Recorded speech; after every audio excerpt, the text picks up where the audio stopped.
Hi friends, I'm glad to be here with you. It's Miss Courtney. I'm going to be reading a story from the Primary Treasure magazine from April 18th, 2020. So it's called Early Morning Gifts by Neoma Foreman. All right, let's get to it. Follow along if you have the magazine too, okay? On a cold October morning, Mom handed Kinsey a knitted cap. Here, put this on. You will need it to keep your head and ears warm. What are we going to do? Kinsey asked as she slipped the cap on her head. Get your heavy sweater too and come outside. We need to plant flower bulbs before the first hard freeze. Kinsey followed her mom and knelt on the ground next to her. She took a breath of fresh air. Kinsey liked being outside. Mom pointed to some holes in the ground. I've already dug the holes, so take a bulb from the bag, drop it in the hole, and push the dirt back into the hole, Mom explained to Kinsey. Kinsey opened the sack. These look dead. They are ugly. Why are we doing this anyway? Mom smiled. They aren't very pretty, but they are not dead. They will sleep through the winter and come up next spring as beautiful flowers. Pulling a bulb from the sack, Kinsey said, They all look alike. She put one in a hole and squished some dirt over it. How will we know what they should look like?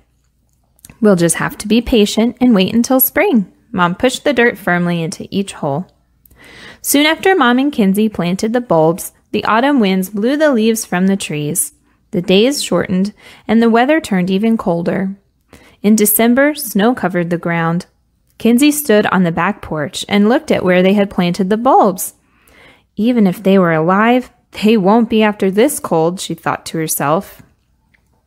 In January and February, winter settled in even more. But eventually, the winter snow became rain. Nothing grew in the garden, not even weeds. Then March arrived, bringing warm sunshine. Kinsey saw birds and butterflies. One day in late April, she went to the garden and ran back to the house, calling, Mom, come quick! Kinsey, what is it? Are you hurt? Mom rushed outside. It's the flowers. Purple petals are poking through the ground. Kinsey showed her mom the tiny shoots. Mom said something Kinsey thought was strange. Perfect, she exclaimed. They will be ready at the right time. The flowers began to open a few days later. Kinsey touched the silky soft petals. They were smoother than she expected. She lay on the ground and put her head near them. Come on, little flowers, she said. Bloom out so I can see you. They are not ready yet, Mom said. God teaches us to be patient through nature. A few more warm days and the flowers will bloom. Just wait. We need to be ready, though. Kinsey looked at Mom. Ready for what? She asked. To make May baskets, of course, Mom said cheerfully. May baskets? What are May baskets? Kinsey asked. They are something I used to make with my mom. They are small baskets filled with fresh flowers. You take them to someone's door, ring the doorbell, and run away. Mom's eyes sparkled.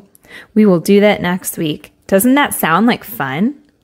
But no, I waited all winter for the flowers to bloom. I want to keep them. Kinsey's eyes filled with tears. Flowers, like kindness, must be shared. You understand, don't you? Mom asked.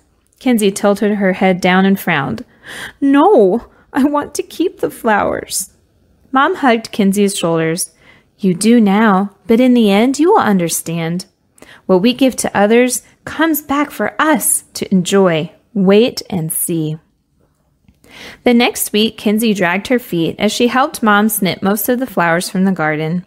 She helped arrange the flowers in colorful bouquets that they put in baskets. They placed the baskets in the refrigerator to keep them cool overnight so they would be nice and fresh. When they finished, Mom said, Before you go to bed, write on these note cards. Here is a May Day basket because someone thinks you are special. Remember to use nice handwriting. It was barely daylight the next morning when Mom woke Kinsey by pulling off her covers and saying, It's May! Time to deliver our baskets. Unhappy and blurry-eyed, Kinsey helped Mom load the flowers into their little red wagon, and they began to walk through the neighborhood. At each house, they hid behind the bushes. Mom handed her a basket. Kinsey ran to the door with it, rang the doorbell, and scurried back to Mom. They giggled as the neighbor looked up and down the street, trying to see who had left the May basket. After they delivered a basket to the last house on their street, Kinsey put her arms around Mom. "You were right. That was fun. I knew you would enjoy sharing the flowers. Showing kindness makes us happy. I'm thankful my mom taught me about May baskets, and I'm glad I could share it with you. Let's go put the last bouquet on our own table to enjoy." What a neat story and a neat idea. I want to try making May baskets, don't you? It's so great if we can share with others and give them a nice spring surprise or surprises all year round. It feels so special to get something that you are not expecting. So I would love for you this week to try to figure out a way you could send something to someone that they aren't expecting. Maybe a little note or card, maybe bake something or cut your own flowers to give to a neighbor. I hope you have a wonderful rest of your day, and I can't wait to read to you again. Bye!